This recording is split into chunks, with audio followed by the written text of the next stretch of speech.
Hey, what's going on, guys? Welcome back to the channel. Do you have a water hose sprayer that's bad or leaking or won't retract? One of these shitty ass motherfuckers, excuse my language.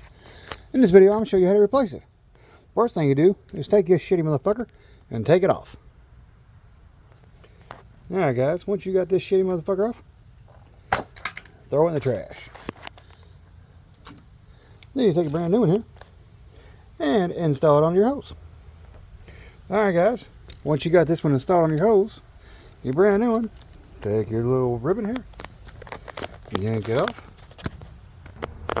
Alright guys, once you got your brand new one installed, simply take and rotate it to the shower so you can test it, make sure it's working. Alright, and there's your brand new shitty one. It'll last you another few months. It don't matter which one you buy. Whether you spend $7-8 on these things or $55 and get an all steel one, they still made it same internal shitty ass plastic and these shitty little clips and the O-rings and the seals up here, they all leak. They all suck. So hopefully you find this video entertaining.